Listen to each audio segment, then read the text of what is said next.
Buenos días a todos. Vamos a comenzar con el dialogando, teniendo en cuenta la puntualidad de algunos profesionales que se han sumado a este dialogando. Bueno, tenemos la presencia de la licenciada Graciela Wolowski, que le vamos a pedir que abra su cámara. Y bueno, Gabriela Martínez, esperamos tu presentación. Buenos días. Vamos a dar comienzo a este encuentro y en nombre de EPSI queremos darle la bienvenida a todos los presentes. Soy la licenciada Gabriela Martínez, miembro docente de EPSI. Nos acompañan hoy directivos, docentes, miembros activos de la institución y el doctor Horacio Córdoba, psicoanalista invitado permanente. Contamos entre los presentes con colegas de la República de Chile, México y España. Le damos la bienvenida entonces a la licenciada Graciela Wolowski. Queremos agradecer al Colegio de Psicólogos de la provincia de Córdoba por su auspicio y colaboración. Pensando en que este espacio pueda ser aprovechado de la mejor manera, solicitamos a los participantes mantengan los micrófonos cerrados para que no haya interferencias, por favor. Una vez finalizada la exposición, va a coordinar las preguntas la licenciada Paula Sigifredo. Para ello, vamos a pedir que los participantes hagan sus preguntas a través del chat o levantando el icono de la mano, así podemos escucharnos entre todos y dar turno a las preguntas que vayan surgiendo. Queremos informarles también que esta presentación será grabada durante la exposición. Luego, en el momento de las preguntas o intercambios, se suspenderá la grabación por si surge algún interrogante o alguna duda acerca de alguna cuestión clínica, ya que esta exposición será subida al canal de YouTube de EPSI Córdoba para que puedan verla en otros momentos otras personas también. A continuación, la licenciada Natalia Ferrucci nos relatará el recorrido profesional y académico de la licenciada Graciela Wolowski. Adelante, Natalia, por favor. Bueno, gracias. Bueno, buenos días a todos. Hola Graciela, bienvenida a EPSI. Bueno, la verdad que a mí me toca una parte muy linda, que es presentarle y contar todo el recorrido de Graciela en su carrera profesional. La verdad que es una alegría poder presentarla en este conversatorio que tiene como este tema que nos convoca, que es el de la transición de géneros en infancias y adolescencias. No solamente porque es un tema de mucho interés actual y de hace muchos años, y habla de la actualidad y de la contemporaneidad en el psicoanálisis, sino también porque Graciela, podemos decir que es el abordaje de esta temática. Y esta particularidad, la verdad que en lo personal lo encuentro como algo muy, no solamente de interés, sino un valor agregado de los aportes y el pensamiento de Graciela. Porque Graciela comienza este recorrido, o se ha destacado siempre por profundizar en cuáles son los procesos de estructuración de la identidad en general en términos de la subjetividad del ser humano. Entonces, la especialización o la especificación en las transiciones de identidad es un paso más dentro de este recorrido. Entonces no responde a algo coyuntural, a una agenda actual o a temas que han ido surgiendo y que por ahí muchos hemos encontrado en la carrera, sino que ha sido algo que Graciela fue construyéndolo dentro de su camino profesional. Así que la verdad que eso hace que su mirada sea una mirada muy auténtica, de mucho compromiso, y con mucho aporte y valor desde lo conceptual, de su producción conceptual en el psicoanálisis. Además, no solamente lo trata, hace un abordaje desde lo intrasubjetivo, sino que también tiene en cuenta lo transsubjetivo y lo intersubjetivo. Entonces ahí llegamos a esta mirada más integral, que es la que Graciela nos va a compartir hoy. Así que bueno, y como si esto no fuera poco, yo voy a leer un poquito de su currículum, porque es un currículum muy extenso, pero bueno, si bien ya lo fueron pasando en los que quizás algunos leyeron los slides de la presentación mientras esperamos el comienzo de este encuentro, pero lo resumo brevemente. Graciela, vos cualquier cosa, si me olvido algo, me avisas. Bueno, Graciela es licenciada en psicología, ella es especialista en psicoanálisis, es miembro titular de APA y dentro de APA es miembro del Departamento de Familia y Pareja y además es enlace entre APA y COWAP. Es docente, también tiene una actividad docente en UBA, en el posgrado de Psicología Clínica de Niños y Adolescentes, en UCES, en problemáticas actuales. Por supuesto tiene su clínica y dentro de la clínica también hace supervisiones hospitalarias en equipos de salud. También es investigadora en temáticas de primera infancia con proyectos presentados y aprobados por UASIT. Y además de todo esto, es autora de muchos artículos y publicaciones científicas, que la verdad que el de El binarismo interpelado me parece un artículo muy interesante, Graciela. Y también es autora y compiladora de libros. Tiene una participación en el libro, yo le doy título, de Primera Infancia y Psicoanálisis 2, cuya compiladora fue Clara Sheikhman, también miembro titular de APA, y ha sido compiladora en el libro Teoría y Clínica en la obra de Silvia Bleichmer. Así que bueno, Graciela, espero por lo menos haber priorizado lo más importante. Yo le voy a dar la palabra a la directora de EPSI, a la licenciada Susana Villafañe, quien bueno, va a abrir este conversatorio. Susana, no sé si te veo en algún cuadradito. Sí, no, estaba abriendo el micrófono que me había olvidado. Bueno, buenos días a todos los presentes.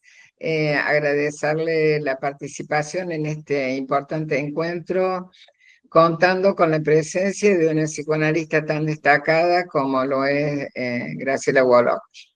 Agradecerte fundamentalmente, Graciela, por aceptar tan generosamente nuestra invitación a este Dialogando para abordar un tema tan profundo y sensible como es la incidencia de la transición de género en infancias y adolescencias, y así nutrirnos de tu trabajo de investigación y gran experiencia clínica en la temática que hoy nos convoca.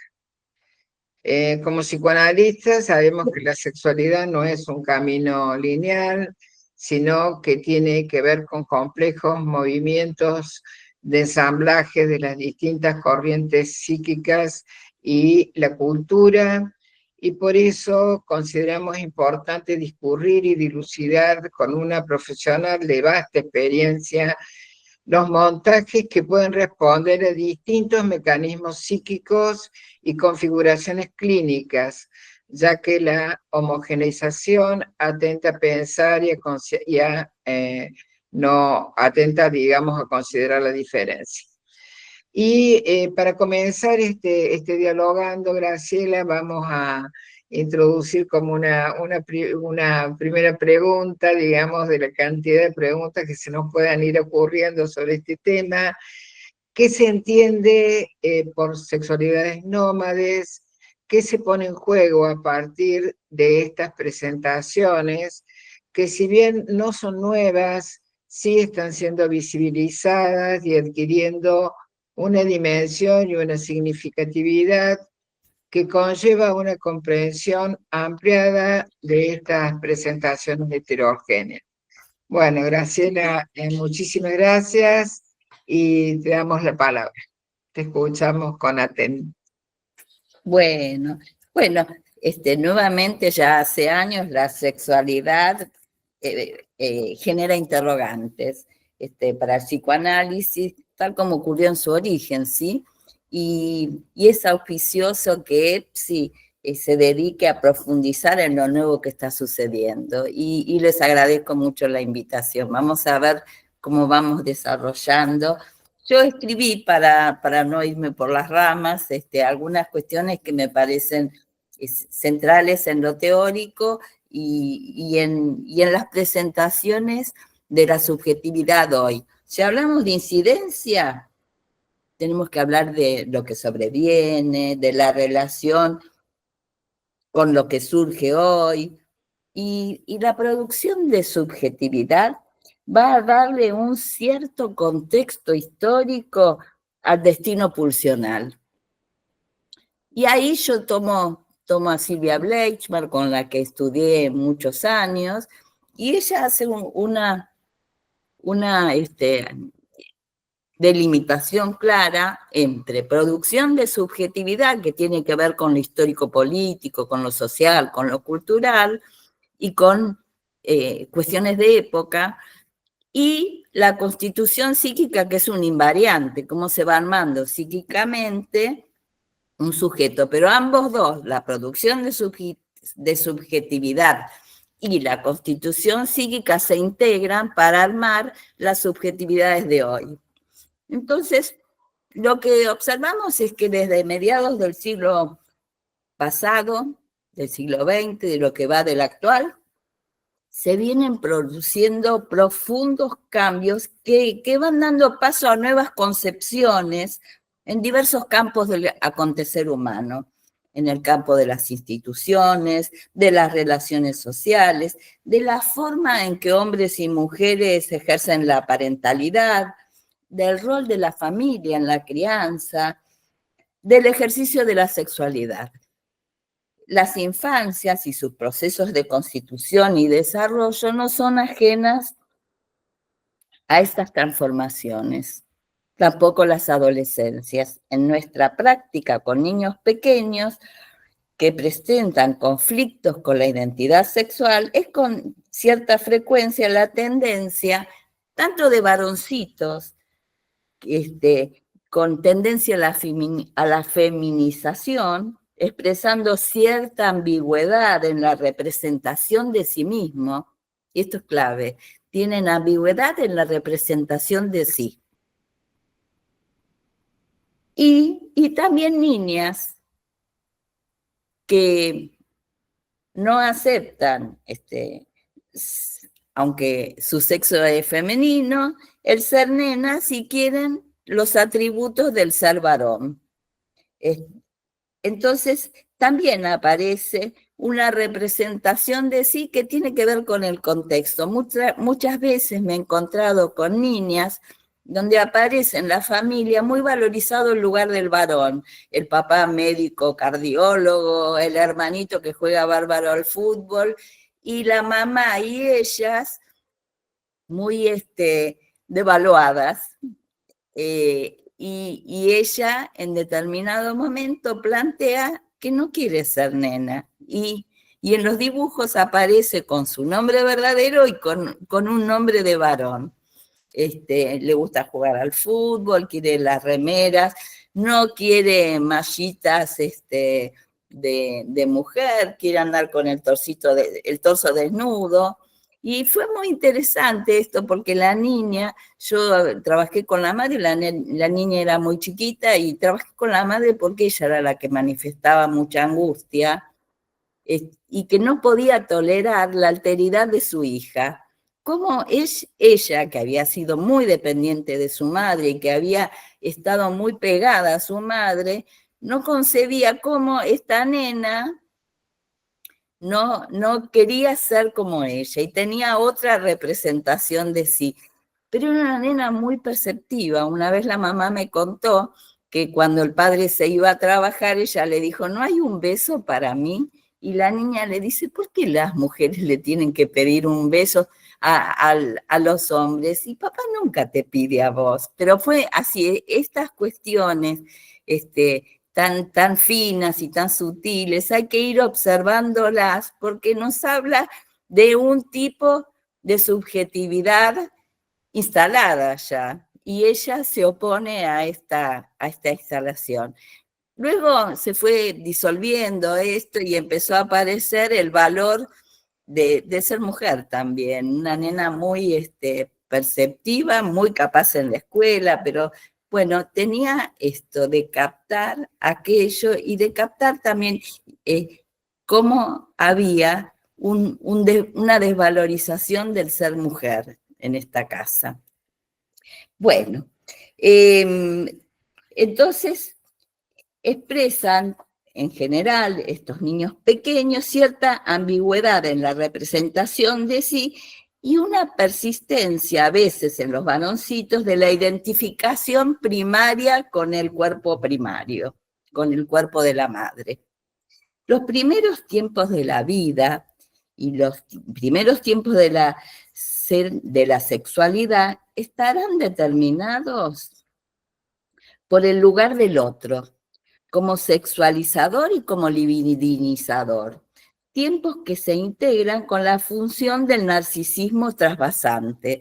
Es un concepto de Silvia. La madre es la que entrega su narcisismo, que trasvasa su narcisismo.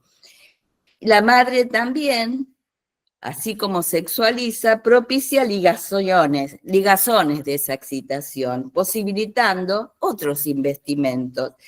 Dirá Silvia Bleichmar, sosteniendo una propuesta identificatoria que posibilitará la unificación narcisista. Y en ese sentido, bueno, hablábamos del destino de lo pulsional, y es complejo ir desmenuzando por qué alguien elige lo que elige. La causalidad psíquica es producto de una acción metabólica. Aquello que le da al otro va a ser metabolizado, y ahí tomo cosas de la planche que tomaba Silvia también, va a ser transformado. Eso que el otro instaura no es tomado textualmente, sino que es transformado y apropiado aquello que acepta y también a veces aquello que rechaza. Por lo tanto, la realidad psíquica es un producto mestizo entre lo endógeno y la realidad exterior, aquello que se le da y aquello que va a tomar de eso que se le da. No es homotésico, no es que le dan esto y toma esto, no, hay metábola, y metábola tiene que ver con transformación. Aclaramos que la identidad está siempre en movimiento, sobre algunos núcleos que la sostienen, que hacen que el sujeto sea en su singularidad. Algo se mantiene a través del tiempo, aunque él cambia, ¿sí? Y voy a tomar una definición que me gustó de identidad de Cristina Rother de Horstein. Ella dice, la identidad incluye todo, es un tejido de lazos complejos y variables, en donde se articulan narcisismo, identificaciones, conflicto entre instancias, la versión actual de su historia, la repetición y todo aquello que participa en la constitución psíquica del sujeto. Entonces, repito, lazos complejos donde se articulan narcisismo, identificaciones, instancias y sus conflictos, la historia, la versión actual de la historia, las repeticiones y todo lo que participa en la constitución psíquica del sujeto. Identidad remite a un sentimiento de sí. Este soy yo. A una experiencia interior que se apuntala en la construcción identificatoria. El concepto de proyecto identificatorio de Castoriadis es útil para comprender la construcción de identificaciones referidas a la identidad de género. El poder de los enunciados identificatorios de los padres. Uy, qué linda nenita, qué suavecita que es, qué lindo nene, mirá qué fuerte, mirá qué motriz. Esos enunciados identificatorios relativos al género en las tempranas relaciones constituye un entramado potente que implica trabajo de discernimiento y elaboración propia luego. Laplace denominó algo que introduce el adulto en el niño, mensajes enigmáticos.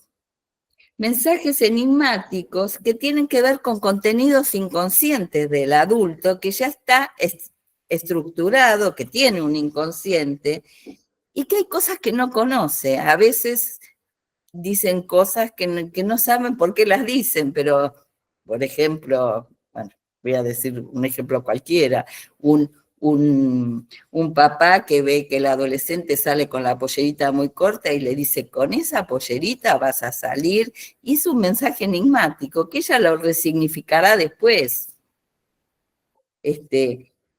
Entonces, transmite contenidos inconscientes el adulto que también son ignorados por él, producto de la represión. El universo simbólico de significaciones que se teje en relación tanto en el sexo como en con la sexualidad es encarnado por diferentes cuerpos. Cultura, contexto, padres, familia, escuela, transmiten a través de sus manifestaciones corporales significados, valoraciones y mandatos en torno a lo que se espera de los cuerpos femeninos y de los masculinos en un determinado momento histórico y social. Hoy se expandió el género de la diferencia y del binarismo, como decía Natalia, que esto, bueno, estalló hoy, varón, mujer, binarismo, diferencia a la diversidad teniendo en cuenta que hay N posibilidades de ser, múltiples posibilidades de ser. Entonces tenemos ahí un concepto que tiene que ver con la época, del binarismo que está estallado e interrogado, se pasa de la diferencia a la diversidad, a N formas de ser, a N formas de criar en familias homoparentales, monoparentales, en familias de 3, en tribus, Pero esto no es nuevo, pero bueno, las tribus existían y criaban, ¿sí?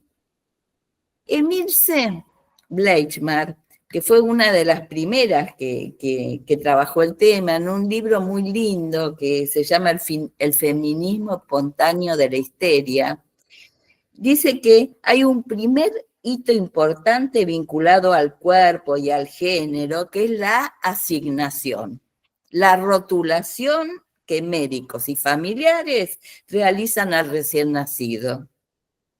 Estos datos de confirmación del sexo del bebé ponen en juego diversos significados sobre la corporeidad. Lo nomina, lo significa, lo imagina y acciona corporalmente en la crianza. Ni que hablar hoy que no solo se rotula en la sala de parto, sino que ya tenemos ecografías donde sabemos antes de que nazca, bueno, qué género tiene el embrión. Y esto también lo vamos a tener que pensar, qué efectos subjetivos trae esto de, bueno, espero una nena, espero un nene. Bueno, para Winnicott, los elementos femeninos y masculinos son parte de la construcción de la subjetividad para ambos sexos, tanto lo masculino como lo femenino. Y esto se distingue de la categoría masculino o femenino asignado al nacer. Se podría afirmar que ambos coexisten, lo masculino y lo femenino, o EI. Y actualmente, en la Argentina, como en otros lugares del mundo, se está reclamando que se identifique a través de la palabra trans, como abreviatura de transgénero, a todas aquellas personas que vivan en un género diferente al género asignado al nacer o elijan el tránsito, negándose a hablar de un solo género. Ya desde la infancia observamos negativas a ceñirse en los estereotipos de género. Recuerdo un chiquito en una escuela que me consultó la escuela que no quería ponerse en la fila de los varones, que en determinado momento iban a bailar la samba, los padres le habían comprado las bombachas de gaucho y él no quería zapatear, quería zarandear, y las maestras no sabían cómo resolverlo, porque los chicos le decían, vos anda a la otra fila, pero bueno, en determinado momento se trabajó ni tan zarandeando, ni tan zapateando, bueno, que él con su traje podía zapatear. Pero bueno, también hay que observar finamente qué pasa en los vínculos de ese chico con la familia y con la masculinidad de los otros. Era un chico muy temeroso y muy pegado a su padre, pero no solo pegado a su padre, no, él no soltaba al padre, pero las maestras me decían, pero el padre tampoco lo soltaba a él, lo acompañaba por la escalera hasta arriba y el padre cuando ya estaba entrando le decía, pero no me diste un beso. Bueno, este tipo de cosas sutiles hay que observarlas. Según David Bell, el término trans es un término paraguas. Paraguas que incluye adecuación entre el género al que sienten pertenecer y su cuerpo, pero que viven a veces con más o menos conflicto, de acuerdo al género asignado al nacer, pasando por individuos que se muestran de acuerdo al género sentido, hasta los que han hecho una transición completa al otro género que incluye hormonización y cirugía. Sabemos que a los 13 años ya se puede hacer el cambio registral, según la Ley de Identidad de Género que fue promulgada en el 2012. Se puede hacer el cambio registral al otro género, cambiar el nombre, pero la hormonización y la cirugía requiere de más tiempo. Por suerte, requiere de más tiempo porque estamos viendo muchos casos de transición y del proceso inverso, de arrepentimiento y vuelta atrás. Entonces, bueno, hay que ser muy cauto y trabajar en la espera, en el acompañamiento, en el revisar con tiempo y trabajando en equipo, porque a veces hay familias que apuradas por hacer mastectomías recurre a nada más que a esa consulta. Y luego, bueno, pasan cosas como que en determinado momento hace un clic y dice, no quiero ser el que pensé que quería ser. Hay que dar tiempo, hay que dar tiempo. Lo que se ha llamado disconformidad de género implica un cuestionamiento de la expresión y de los roles de género, prescriptos por las convenciones sociales. Y esto, bueno, lo podemos retomar con esto que yo les contaba, la viñetita esa chiquita donde el varoncito no quería zapatear, él quería zarandear. Y zarandeó con la bombacha de gaucho. A veces se presentan dificultades en la identidad de género en conexión con trastornos en la estructuración psíquica, y eso hay que tenerlo en cuenta. Niños con fallas en la estructuración, dificultades de armado de categorías que son categorías básicas, como el aparece, desaparece, el adentro, afuera, el cuerpo erógeno, lo posible y lo imposible y la interdicción, dificultades en la salida de la relación dual a la inclusión de una terceridad, que legitime lo posible o lo imposible, lo prohibido y lo permitido. Recuerdo una consulta de un material clínico, que yo no lo vi directamente, sino fue un material de supervisión, de un niño que aparecía con desfasajes en el desarrollo. Los padres muy angustiados se tranquilizaban frente a esta incertidumbre, se tranquilizaban diciendo que era un niño trans, pero no era un niño trans, era un niño que no estaba estructurado psíquicamente todavía. Y el plantear que tenía problemas de identidad de género no era el único problema que tenía este chiquito, tenía otros problemas anteriores. En esta consulta había mucha presión por parte de los padres que definan la condición trans. con la ilusión de tenerlo etiquetado y calmar las incertidumbres. A veces hay empujes, así como a veces hay rechazo a lo que manifiesta el menor, sea un niño, sea un adolescente. Saber entender a niños que no se sienten integrados, por ejemplo, por diferentes causas, sean porque son niños del espectro autista, sea también y se encuentra muchísimo abusos sexuales en la temprana infancia, no develados, traumas por bullying, que viven con terror los cambios puberales, teniendo claro que el primer deber del clínico es investigar los factores múltiples, la complejidad, y no apresurarse a aceptar la etiqueta trans. Y además de esto, alojar, pero también trabajar en equipo. Esto es importantísimo, trabajar con el ginecólogo, con los endocrinólogos, con el médico pediatra, y con la escuela también. Armar equipos. Con Freud hemos comprendido que el encuentro de un sujeto con la sexualidad arranca en los inicios de la vida, y ese es el gran aporte de Freud, el descubrimiento de la sexualidad infantil, ¿sí? Y continúa como un complejo derrotero, como decía Susana en los inicios, en el que se va construyendo la posición del sujeto en el mundo. Sujeto sexuado, cuya constitución es resultante de movimientos de sostén y rehusamiento.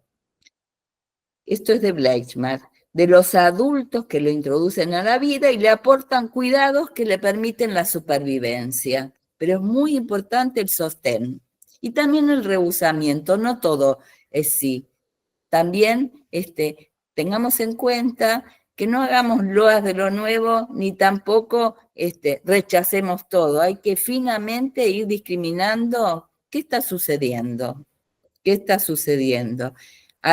Bueno, después con las preguntas voy a contar algunas experiencias donde hay vuelta atrás, arrepentimientos, y cuando realmente hay una transición vera. Y uno no, de una chica varón, que uno no ve una chica y ni se confunde. En este encuentro, entonces, del cuidado de los adultos, que son los que implantan la sexualidad en el niño, se da una atribución temprana de identidad por parte del mundo adulto, en el momento que también se está constituyendo el núcleo mismo del yo. Se va constituyendo el núcleo del yo y ahí se va constituyendo la identidad y en particular la identidad de género. Es una asignación de atributos ofrecidos por el otro que de no producirse fragilizaría la posibilidad del yo de integrar las identificaciones en vías de la constitución de un yo soy, de una idea de sí mismo, que va adquiriendo la capacidad de procesar la cantidad de estímulos que comporta la experiencia de vivir. La fantasmática parental y sus determinaciones inconscientes, incluidos en los condicionamientos culturales, sociales e históricos, incidirán en el devenir del sujeto en ciernes. De modo que la causalidad psíquica es el resultado también de la epigenética, o sea, también hay que tener en cuenta lo que rodea, el contexto donde está inmerso, lo epigenético. Es decir, de la articulación entre lo constitutivo, que es profundamente afectado por el encuentro con lo contextual. Entonces tenemos, bueno, lo dijimos antes en otras palabras, diciendo este producto mixto entre lo endógeno y lo exógeno. Acá decimos en la inclusión en un contexto, ¿sí? A nuestro juicio habría que pensar, y acá me meto con lo del complejo de Edipo, que es un mito, que es una narrativa que Freud propone para explicar el pasaje a una legalidad simbólica. Es un organizador. Sustentada en la familia nuclear clásica, porque Freud era de otra época, y hoy asistimos a la convivencia de familias nucleares clásicas con familias no clásicas, no convencionales, ¿sí? Entonces, en el marco de los ideales de las posiciones masculina y femenina vigentes, es que Freud desarrolla toda la teoría del complejo de Edipo. Y hay aportes interesantes de Leticia Glosser Fiorini, que no sé si la conocen, pero es alguien que trabaja muchísimo todo el tema actual, y tiene un libro del 2015 que se llama La diferencia sexual en debate.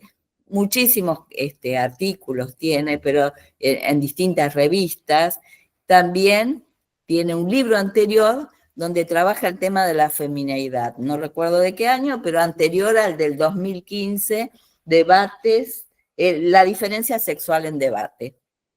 Y ella dice, tomando autores como Deleuze y Guattari, que el Edipo completo permitiría explicar en el niño amor y deseo por la madre y rivalidad con el padre, pero hoy con los distintos modelos de familia no convencionales, el Edipo es un complejo, dice, transindividual, transfamiliar, que no se reduce a los 3 términos de la familia nuclear.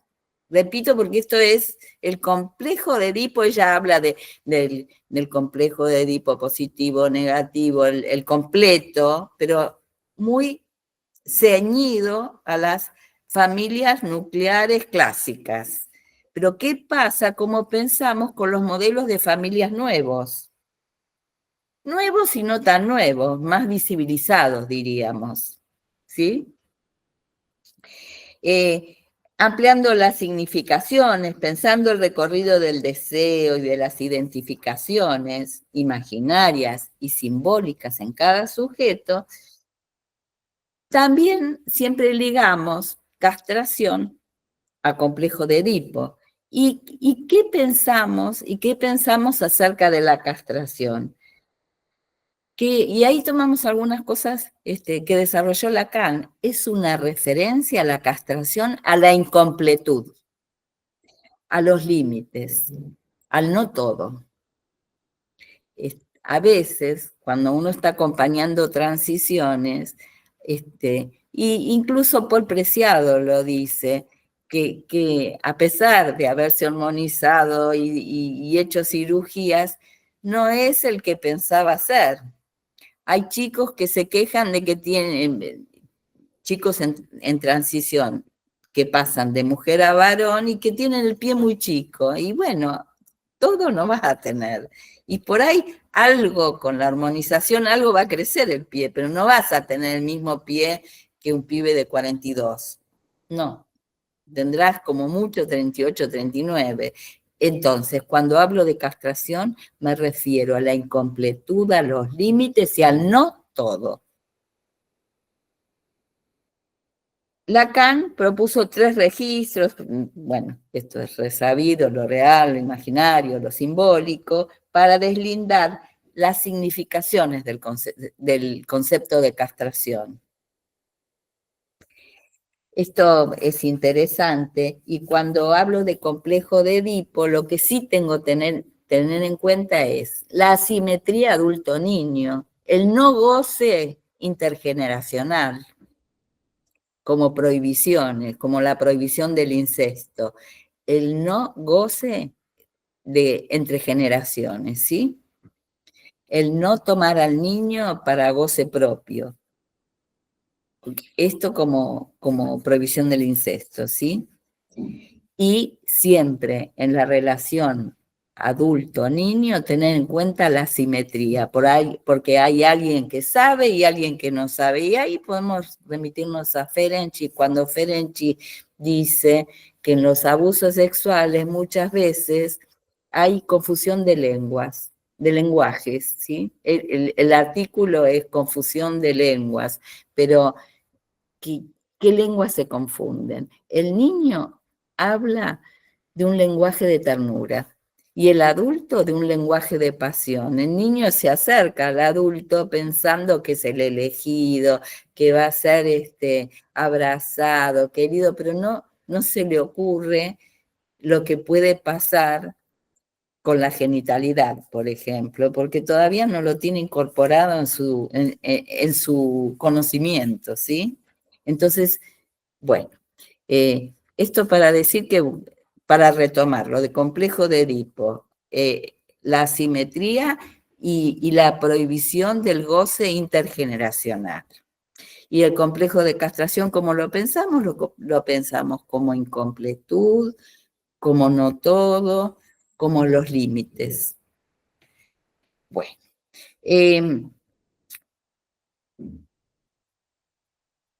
si el ambiente sociocultural es rígido, y esto lo remití de un trabajo que hice, que presenté en la facultad, porque yo eso no lo conté, pero estuve muchísimos años en la cátedra de niñez, en la UBA, y dentro de ese grupo hicimos una investigación durante mucho tiempo de regulación afectiva madre-bebé con muchas muestras filmadas, con juego libre y con juego pautado a los 6 meses, y luego de esa muestra grande que teníamos de 47 díadas, pudimos rescatar a los 4 años unas 18 díadas, y hicimos una investigación de qué pasaba con aquellas díadas que habíamos visto bien reguladas emocionalmente,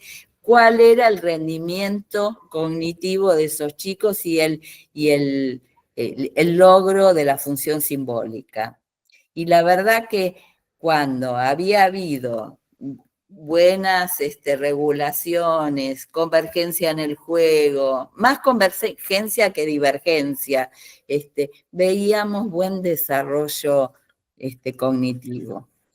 En la cátedra se veía todo el desarrollo psíquico, se veía todo Freud, Winnicott, y había una línea que era todo lo del desarrollo cognitivo y bien Piaget, y también todo el desarrollo madurativo, que ahí hay que actualizar porque se siguen viendo autores que ya están de modé. Hoy los chicos no siguen las pautas que pensábamos antes. Hay chicos que ya a los 6 meses se sientan, que agarran con las manos antes de los 4 meses, que la sonrisa aparece en los 35 días y no, como decíamos antes, el primer trimestre. Bueno, como venimos sosteniendo, es que si el ambiente sociocultural es rígido, imponiendo estereotipos de difícil cuestionamiento, se constituirá una urgencia en definir la identidad, precipitando la elección. Esto a veces se ve en chicos. Recuerdo una mamá que contaba que yo conocía al niño haciendo una transición, había sido una niña, que contaba que la vestía demasiado femenina, con moñitos, puntillitas, esto, lo otro, y que la nena en la adolescencia se reveló de esta cosa tan rígida. Por otro lado, bueno, se juntó eso con que la mamá había sido abusada de pequeña y se lo había contado, y él había pensado, ser mujer es ser violada como mi mamá, eran las dos preciosas, tanto la mamá como la hijita. Voy a ser un varón y no voy a pasar esas penurias. Pero junto con esas penurias, el exceso de femineidad que marcaba la madre desde los primeros tiempos. Qué moñito, incluso en la habitación. Yo lo atendí durante pandemia por Zoom y me acuerdo que hicimos toda una refacción de su cuarto y él me iba diciendo que iba a poner, pintó, era todo rosa y él pintó todo de blanco, de gris y leía mucho, que leen mucho los adolescentes, revistas japonesas, los animes, los mangas, y bueno, y recortaba y había hecho todo un zócalo precioso y me iba diciendo, ¿pongo acá o lo pongo acá? Y la verdad que fue muy divertido, pero mientras tanto íbamos hablando de quién era él. Finalmente volvió atrás, no había hecho ningún cambio ni registral ni hormonal, volvió atrás y dijo, sí, voy a hacer la que era, pero como a mí me gusta, como a mí me gusta. No, toda puntillosa, sino, bueno, usaba buzos sueltos, otros colores y los colores que elegía. Bueno, y por el contrario, al contrario de la rigidez, si la cultura es más flexible y tolerante, se esperará y se dará el tiempo necesario para que el niño recorra todos los procesos para constituirse. Como venimos sosteniendo, las infancias son profundamente improntadas por los movimientos epocales. Es así, como les decía hace un rato, que leen y miran las películas japonesas, los animes, los mangas, y también escuchan mucho a los influencers. Niños, niñas, niñes, tienen marcas discursivas que reflejan la diversificación en las presentaciones de la identidad sexual y de género. ¿Cómo se presentan en la actualidad las ofertas identificatorias que acompañan la construcción de la identidad de género y la identidad sexual a lo largo de la infancia y la adolescencia? Hoy se observa una menor rigidez en los estereotipos e ideales de género, una mayor multiplicidad de identificaciones posibles y aceptadas por la cultura, va en vía de producir una mayor inclusión de la diversidad, concepto que trabajamos bien al principio, y un mayor respeto por la diferencia en la crianza. Pensemos también en el rol que juegan las familias en la época actual. Vemos hijos que se sienten solos y vulnerables, y desde un malentendido respeto, y esto hay que trabajarlo con los padres también, padres que no pueden poner pautas, no, ¿cómo le voy a decir eso? No, ¿cómo no lo voy a dejar ir? Cuando evalúa que la verdad que a ese lugar no tiene por qué ir. No pueden poner pautas, normas, prohibiciones. Me he encontrado con muchos chicos que dije a la noche el teléfono en la pieza, no. Y los padres, no, pero ¿cómo le voy a sacar el teléfono? Y sí, querida, porque el chico en pandemia, la verdad que la pandemia dejó sus restos, ¿no? Sus restos insalubres. Y la verdad que muchos chicos que tenían que convivir con los padres, chicos adolescentes, digo, que tenían que convivir con los padres en la casa, optaron por comunicarse con las redes de noche y dormir de día, así tenían cierta independencia de los padres. Pero luego está siendo difícil que no sigan hasta cualquier hora con el teléfono. Este es un tema aparte, ¿sí? Un tema interesante de trabajar, que con Susana Villafañe estuvimos trabajando en un grupo, ¿sí? Y que bueno, que es un tema para abordar hoy. Entonces decía que con qué padres nos encontramos, y me gusta lo que dice María Cristina Rojas, que la verdad que lamentamos todos su fallecimiento tan temprano, en un libro donde habla de familias de niños y adolescentes. Dice que Vemos padres que consideran que a sus hijos deben dejarlos ser, darles autonomía, evitar conflictos, que en definitiva lo que producen en el niño es soledad y desamparo. Y que los adolescentes buscan refugio en las redes, que les ofrecen grupos de pertenencia, ya que las vías, prometiéndoles en las redes la felicidad. La otra vez un chiquito me escribe algo y veo que dice shot, y le digo, ¿le estás escribiendo? ¿Quién es shot?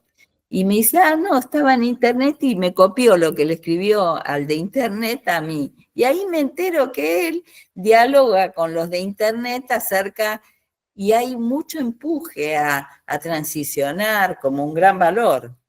Y él, la verdad que, con tal de tener un grupo de pertenencia, porque terminó el secundario y aún no sabe que va a estudiar y no ingresó en la universidad, bueno, charla, pero yo no me había enterado de esto si no hubiera sido por el error de él de enviarme el chat.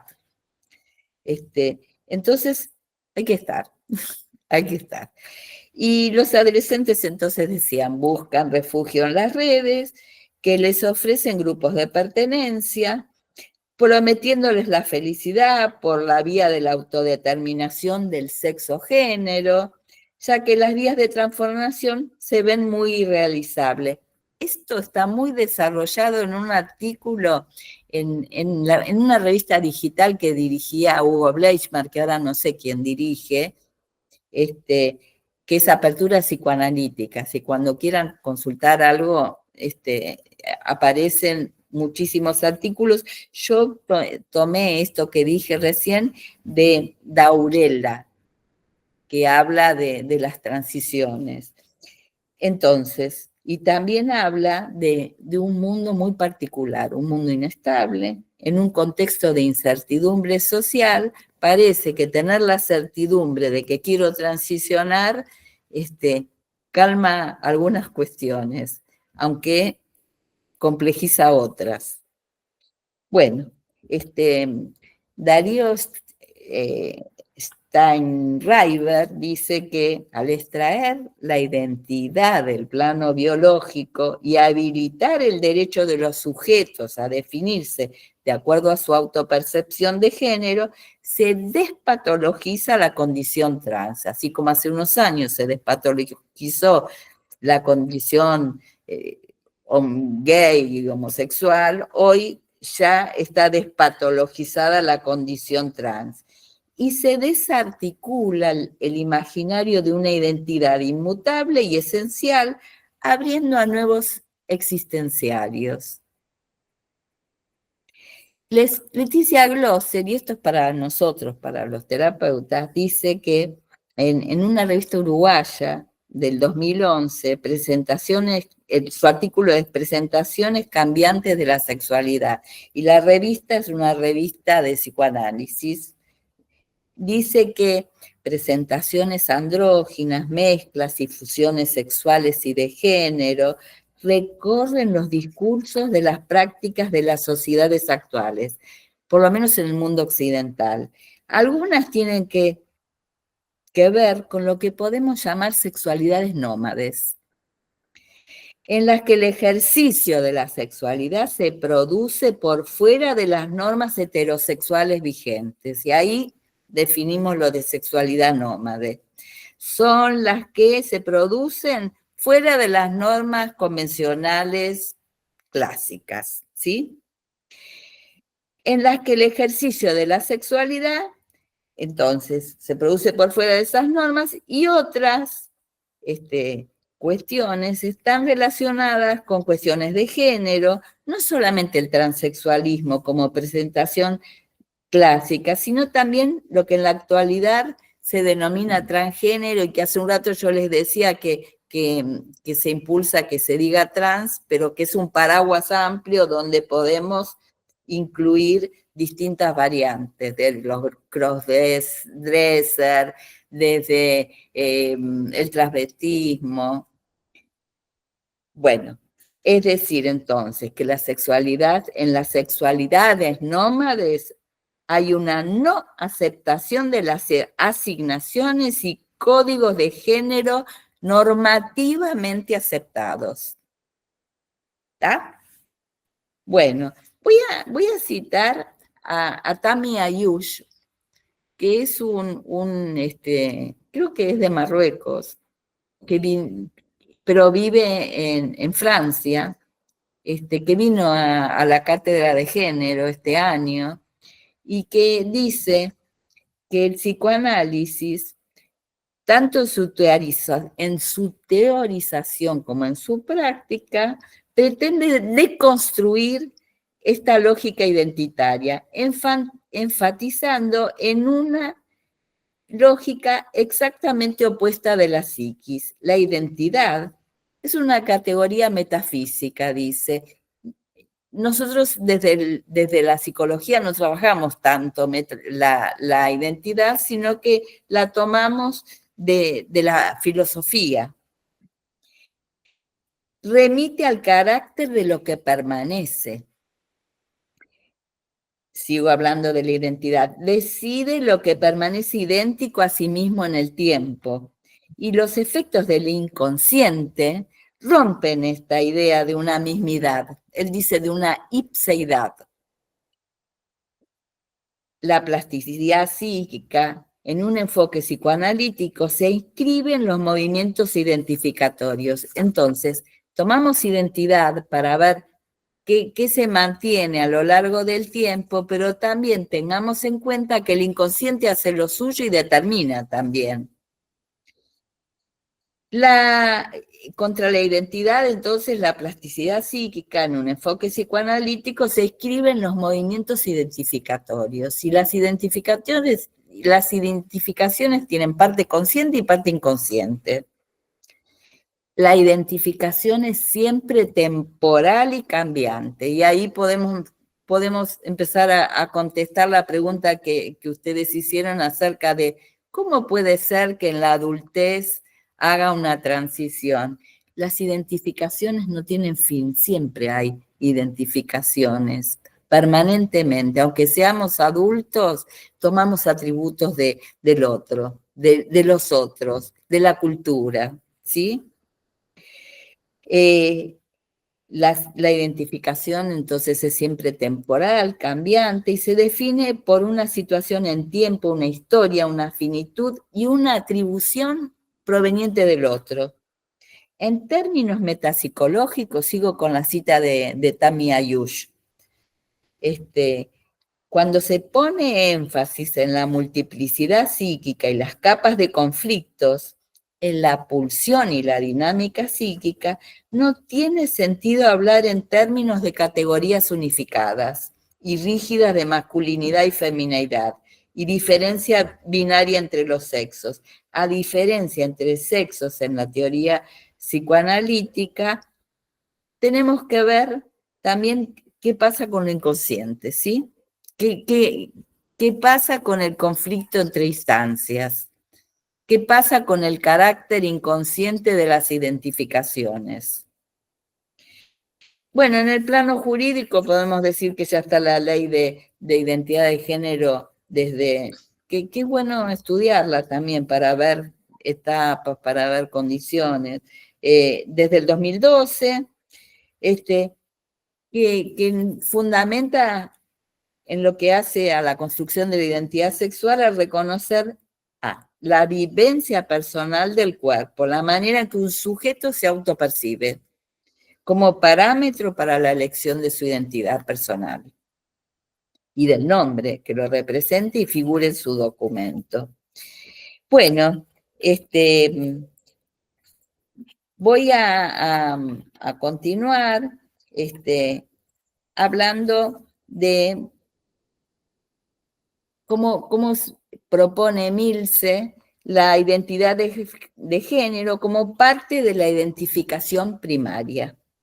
Primer acto psíquico, movimiento identificatorio inaugural que genera una identificación a funciones identitarias de género, que aún no tienen que ver con la diferencia anatómica de los sexos. Entonces, en un primer momento hay asignación, hay mandatos, hay mensajes, hay enunciados identificatorios, y el niño, antes de saber acerca de la diferencia sexual anatómica, ya toma atributos relativos a lo que fue asignado. Ay, qué delicadita la nena, ay, cómo patea la pelota el nene. Entonces, ya tiene funciones identitarias antes de un segundo momento donde descubre la diferencia anatómica de los sexos. Descubre la diferencia anatómica y el efecto de la polaridad fálico-castrado. Tener o no tener. Sobre la identidad ontológica se articula a la identidad de género y al nombre propio masculino o femenino. O sea, hay un primer momento de asignación, un segundo momento donde el niño descubre la diferencia sexual anatómica y articula con lo anterior. Y un tercer tiempo donde se definen las identificaciones secundarias. Entonces encontramos, por ejemplo, en latentes, que no solo, y que tiene que ver con las instancias ideales, y ahí aparecen todos los juegos con las princesas, con los superhéroes, porque no solo hay que saber qué nena soy, sino qué clase de nena soy. ¿Soy una princesa? ¿Qué clase de varón soy? ¿Soy el que tiene vuelo infinito o soy Spider-Man o quién soy? ¿Sí?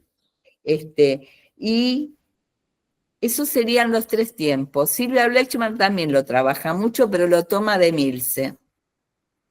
Ese tercer tiempo entonces tiene que ver con las instancias ideales, con las identificaciones secundarias. Y se define que se consolida la identidad. Entonces, bueno, esto también nos puede servir para pensar si un niñito pequeño ya podemos decir que es un niñito trans, o si le falta transcurrir más estabilidad psíquica y otros aportes, ¿sí? Entonces esto es como para ir pensándolo.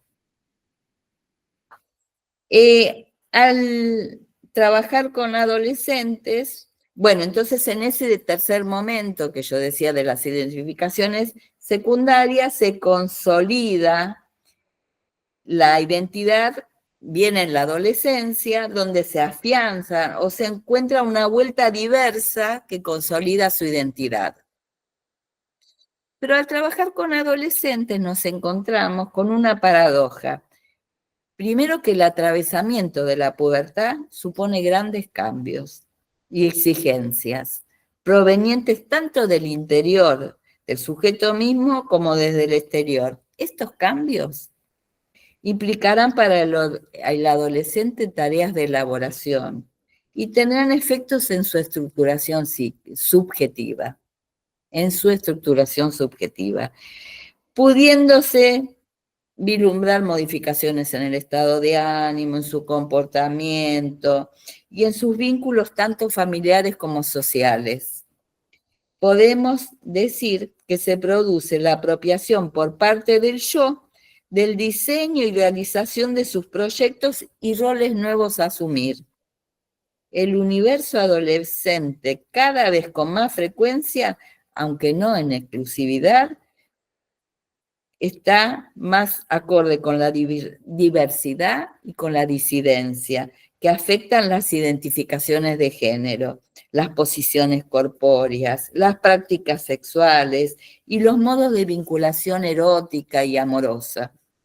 Venimos escuchando expresiones tales como: a mí no me atraen varones o mujeres, me atraen personas. Esto es muy fuerte. En estos puntos de fuga, donde podemos situar una dinámica de invención, de transformaciones que ponen en primer plano que las condiciones de atracción sexual ya no están fijadas a las diferencias de los sexos, en términos antitéticos. Se habilita la multiplicidad de formas de ser y de amar. La diversidad de los géneros, amén de la fluidez epocal, y ahí por ahí nos podemos remitir a la filosofía y a Bauman y a la fluidez y la liquidez, ¿sí? El nomadismo de las subjetividades, y ahí vuelvo a nombrar otra vez las sexualidades nómades, ¿sí?, que habilitaron el uso del significante existenciario más que el de identidades. Ahora se habla más de existenciarios trans y no tanto de identidades trans. Bueno, las cartografías, los mapas normativos heredados de los procesos de subjetivación sexuada se convirtieron en anacrónicos hoy. La diversidad y la disidencia parecen ser los ejes que vertebran estos novedosos existenciarios, que afectan las identificaciones de género, las posiciones corpóreas, las prácticas sexuales y las modalidades de relación sexoafectivo.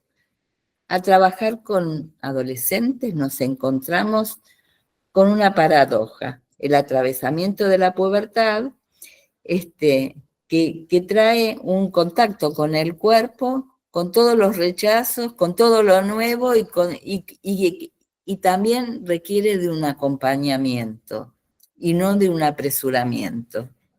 No, yo quiero bloquear hormonalmente porque tengo demasiado mamas y porque esto y porque el otro, y hay que tener mucho cuidado con esas cosas. Alojar, no rechazar, pero trabajar para ir dilucidando. Yo otro día pensaba que últimamente, y esto lo decía el otro día Yago Franco, nos encontramos con consultas con problemas más que conflictos, y nuestro trabajo es construir materialidad psíquica, conflictos, ¿sí? Y decir, ¿y por qué esto? ¿Y por qué lo otro? ¿Y qué te imaginas que puede pasar si vos bloqueas hormonalmente? Que es algo que se está usando mucho, incluso se está usando mucho en niñas que tienen rasgos prematuros de que van a desarrollarse y las bloquean. Y bueno, hay que ver todas esas cosas que van produciendo, qué incidencias tienen en el desarrollo de estos chicos, física y psíquicamente. Bueno, Ana María Fernández, que también es un referente, ella fue la primera titular de la cátedra de género, la que creó, la primera titular de la cátedra de género en la facultad, hoy en día es Débora Tájer. Ana María Fernández ya está jubilada, tiene un libro que se llama Lógicas Sexuales y algo más. Examina el estallido del orden sexual moderno, para el cual las prácticas sexuales otorgaban identidad. Si yo soy mujer, elijo varón, soy hetero. Si elijo lo mismo, soy homo. A través de ejemplos concretos, indaga en los profundos alcances de esa crisis. Y hay un artículo de página 12, que lo pueden buscar, que ella lo denomina Hoy estoy gay. Algunos comienzan a jugar con el estoy versus el soy. Hoy estoy. En las últimas marchas de orgullo gay, ya son habituales las remeras con hoy estoy gay. Tal vez una de las cuestiones más interesantes para pensar es que el hoy estoy no está relacionado con dudas respecto de sus posicionamientos eróticos. No, es una forma de estar. Hoy los cuerpos biológicos no marcan ya una identidad para toda la vida. Los itinerarios del deseo se apartan de las normas sociales heterosexuales establecidas. Las identificaciones pueden no coincidir con el cuerpo anatómico sexuado y la elección de objetos se puede desacoplar de la identidad. Es así que nos dice Ana María Fernández que el orden sexual parecía asegurado si se desplegaba bajo las opciones posibles de dos sexos, dos géneros, pero en la modernidad tardía, o se llama posmodernidad también, el binarismo ha estallado. La visibilidad creciente de nuevos existenciarios y la permanente construcción erótica y estética de los existenciarios tradicionales han desbordado las fronteras de la sexualidad actual. También en las muchachas y muchachos más jóvenes que pueden establecer contactos sexuales, algunas veces con varones, otras con mujeres, no suelen aparecer expresiones de extrañamiento, cuestionamiento o culpabilidad. Tampoco la necesidad de definir si son bisexuales, homosexuales, heterosexuales, a diferencia de generaciones anteriores. Al no abrir pregunta, parecen sostener de hecho una indiferencia a hacer de sus elecciones eróticas un indicador identitario. A diferencia del grupo anterior, lo que podemos encontrar es que ellos no tuvieron que vivir en secreto y en el closet sus años para configurar su existenciario de hoy. Ahora bien, en la actualidad de esta modernidad tardía que estamos atravesando, se ven existenciarios y hay una visibilidad creciente de travestis, transexuales, intersex, así como las transformaciones de las modalidades eróticas, homosexuales, heterosexuales más clásicos. Sin duda, los estereotipos modernos de la sexualidad están desbordados. Han entrado en acelerada mutación. Así se comienza a pensar en términos de las sexualidades, no en sexualidad, de las diversidades, más que en la diferencia. Y en la medida que la diversificación de las posiciones subjetivas y las prácticas sexuales estremecen los discursos históricos, se suscitan desasosiegos, incertidumbres en ciertos sectores de la sociedad. Los temas de consulta analítica no en pocas ocasiones se enlazan a problemáticas intersubjetivas.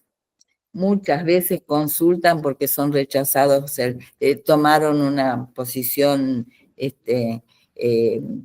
trans y son rechazados en la escuela, son rechazados por los padres.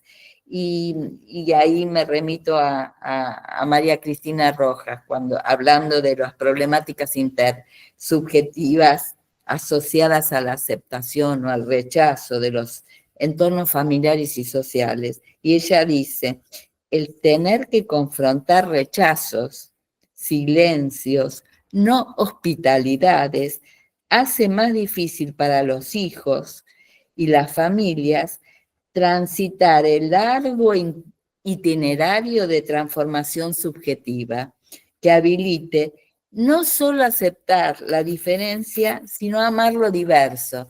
Y en eso podemos recordarlo a Ulloa, cuando Ulloa decía cómo alojamos desde un lugar de ternura. Y explica muy bien que la ternura tiene dos componentes, dice, la empatía y también el interés por el otro, pero no como lo mismo, sino como otro. El interés por el otro como otro, con otros intereses, con otras subjetividades. Y contamos con historias donde hijos fueron expulsados, familias como cuenta Loana Berkins, que era una activista travesti, falleció muy joven, que la alojaron en la infancia, pero en la adolescencia la expulsaron. Voy a transmitirles algo de Voces Disidentes, de Paul Preciado. Paul Preciado nos dice que el cambio de sexo y la migración son dos prácticas del cruce. Lo que caracteriza a ambos, la migración y el cambio de sexo, es la transformación radical, no solo del viajero, sino también de la comunidad humana, que lo acoge o lo rechaza. Me parece muy lindo esto. No solo cambia el que cambia, el migrante, sino que cambia también la comunidad que lo aloja o que lo rechaza. Por Preciado, en uno de los libros de él del 2020, que se llama En un apartamento en Urano, muy bueno es, de manera vivencial transmite la complejidad y el sufrimiento que acompaña la secuencia de su transición sexual. Entre otras cosas, plantea: lo trans es algo que le sucede a una persona. Y esto lo escuché de distintos transicionadores. Lo que se pone en juego en un proceso de transición es un salto a la incertidumbre, a lo desconocido. Y en eso recuerdo a Leticia Glosser, que dice que hoy internarse en las cuestiones de la sexualidad es meterse en zonas ambiguas, inciertas. Y esto es lo que nos pasa. Muchas veces vemos a alguien que está transicionando y por ahí tenemos que medirnos y decir, es una nena, tiene cara de nena, no, pero es un varón. Y entramos en dudas, en confusión también. Y tenemos que ser muy cuidadosos porque ellos rechazan mucho esto de que no le digas el pronombre que corresponde. Bueno, entonces decía que es internarse en zonas ambiguas de la sexualidad. Y esto produce incertidumbre, confusión, momentos de desorden con otros momentos de más orden o de otro orden. Preciado, y con esto termino la cita de Preciado, dice que el trabajo psíquico, es muy interesante esto, a realizar en este viaje jalonado de múltiples fronteras es un proceso de desconstrucción, de desidentificación, de duelo. Repito, los tres mecanismos que él menciona: deconstrucción, desidentificación y duelo. Trabajo necesario, dice él, para fabricarse un cuerpo, para darse un nombre, constituirse en un sujeto con una identidad sexual diferente de la que impone el estereotipo binario. Tener además una identidad legal que le permita instalarse en un mundo habitable. Muchas veces no hicieron el cambio, pero se visten como y tienen todo el aspecto de varón, pero van y presentan el documento de mujer, porque aún no hicieron el cambio. Las trayectorias de las identidades disidentes, las personas trans, interpelan el modelo normativo y dominante sobre la sexualidad y el género. Y Judith Butler dice: no basta con ser seres sexuados, sino que además es necesario ser seres sexuados de cierta manera. Según Preciado, hay que aceptar el mestizaje del cuerpo, del rostro mutante. Hay una carta que él le escribe al padre, donde cuenta una conversación que tiene con él, y el padre le dice: tanto que te hormonizaste y al final son casi lampiño como eras antes. Tanto que te hormonizaste y tu voz, y no la reconozco, pero muy de varón no es. Es en esa transición donde se libra la batalla entre la permanencia y el cambio, entre la identidad y la diferencia. Y entonces lo que hay que que aceptar, dice Preciado, es ese mestizaje del cuerpo, ese rostro mutante, esa voz cambiante que no es de hombre ni de mujer, es donde se hará evidente siempre el cruce. Ese cruce del que hablábamos al principio, de las migraciones y de los cambios de sexo. Aceptar la transformación posible, aceptar los límites de su situación, nos enfrenta a la incompletud. Y en esto les di el ejemplo que hablábamos, la fuerza que no se tiene, o que se tiene pie chico, o tengo demasiado espalda y muy grandota y no soy como las otras chicas. Y hay otra cuestión que es la cuestión del nombre. Y me gusta nombrarlo a Pablo Farneda. Pablo Farneda es un doctor en teoría e historia de las artes. Yo creí que era filósofo, es un muchacho muy joven, pero es brillante. Y tiene un libro que se llama Cómo hacerse un cuerpo en el arte. Ahí cuenta la vida de una tal Efi, no me acuerdo el apellido, que había transitado de género y se hizo un cuerpo. Ya no está Efi, y yo lo conocí presentando en la cátedra de Rodulfo sobre infancias trans, y él presentó una foto donde estaba el torso de varón, pero el pubis de mujer, desnudos. Y él dice, el nombre, ¿cómo hacerse un nombre? El nombre es para nuestra lengua y en nuestra cultura aquello que se dona a los hijos, aquello que se recibe de un linaje familiar.